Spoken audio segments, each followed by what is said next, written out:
देखिए आपके बुक में दिया था नर जनन अंगों को चित्र सहित समझाइए, ठीक है। तो ये इसका फिगर है नर जनन अंग का और इसको समझाना है। देखिए ये क्या है, मूत्राशय की थैली है, ठीक है।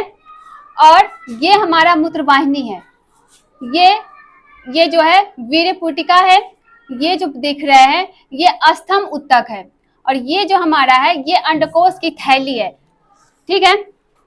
इधर देखिए ये हमारा सुखवाहिका है, और ये जो आपको ये जो दिख रहा है ये इसको बोलते हैं प्रोस्टेट ग्रंथि, और यहाँ से ये जो आ रहा है ये इसको बोलते हैं मूत्रमार्ग, जहां से मूत्र निकलता है, ठीक है। और ये है अधिवृषण, ये जो छोटा सा ये ऐसे बना हुआ है इसको अधिवृषण बोलते हैं। और ये शीशन, शीशन मतलब पेनिस, ठीक है। तो वृषण क्या करता है, ये शुक्राणु और हार्मोन टेस्टोस्टेरोन का उत्पादन करता है। कौन, ये वाला वृषण हमारा क्या करता है, हार्मोन टेस्टोस्टेरोन का उत्पादन करता है। अधिवृषण का क्या कार्य है, ये अधिवृषण है, इसका क्या कार्य है, तो ये वृषण के ऊपर स्थित होता है जहां शुक्राणु हमारा क्या होता है, परिपक्व होता है, और वहां पे जाकर वो संग्रहित होता है, कहाँ पे, अधिवृषण में जाकर, ठीक है।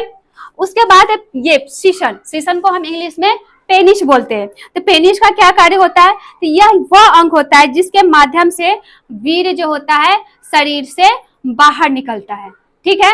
पेनिस के बारे में बताए थे ना, यह शरीर का वह अंग होता है जिसके माध्यम से वीर्य जो होता है शरीर से बाहर निकलता है।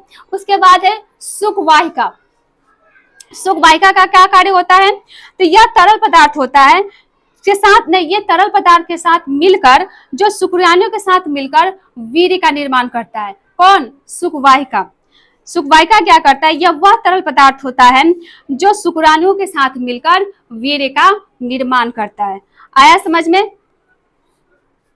वृषण क्या होता है, अधिवृषण क्या होता है, सुखवाहिका क्या होता है, और शीशन क्या होता है। तो ये आपका टोटल नर जनन अंग का फिगर है, ठीक है। कोई दिक्कत किसी को, चलो बहुत बढ़िया, 2 थिंग कर दीजिएगा, गर्मी है। मादा जनन अंगों का चित्र सहित व्याख्या करिए, ठीक है। ये आपका फिगर है मादा जनन अंग का, ठीक है। यहाँ देखिए ये जो थैली, ये जो आपको दिख रहा है ये वाला, ये इसको बोलते हैं अंडवाहिका। मादा जनन अंग में ये जो है ये अंडवाहिका है, और ये जो थैली दिख रहा है ये अंडाशय होता है, ठीक है। और ये ऐसे जो ये ऐसे निकला हुआ इसको हम बोलते हैं गर्भाशय, इसको गर्भाशय बोला जाता है। और यहाँ पे गर्भाशय के नीचे ये जो ऐसे बना होता है इसको हम ग्रीवा बोलते हैं, और ये योनि होता है, ये ऐसे जो यहाँ निकला होता है इसको हम योनि बोलते हैं, ठीक है। अंडाशय मतलब अंडाशय का क्या कार्य होता है, तो यहाँ पे क्या होता है, अंडाणु का निर्माण होता है, अंडाशय में अंडाणु का निर्माण होता है। और ये हार्मोन जैसे एस्ट्रोजन और प्रोजेस्टेरोन का स्राव भी करता है। कौन, अंडाशय करता है, ठीक। गर्भाशय, गर्भाशय क्या करता है, गर्भाशय या निषेचन युग्मनज का निर्माण करता है। कौन, गर्भाशय, जहां पे हमारा जो भ्रूण होता है वह सुरक्षित रखा जाता है हमारे गर्भाशय में।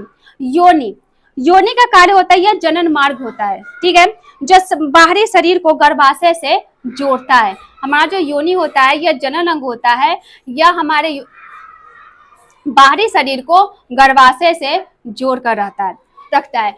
एक है फिलोपियन ट्यूब, फिलोपियन ट्यूब का क्या कार्य होता है, तो यह अंडाशय को अंडाणु के गर्भाशय तक लेकर वहां पे उसका निषेचन करती है, ठीक है। कोई दिक्कत, किसी कोई डाउट, चलिए।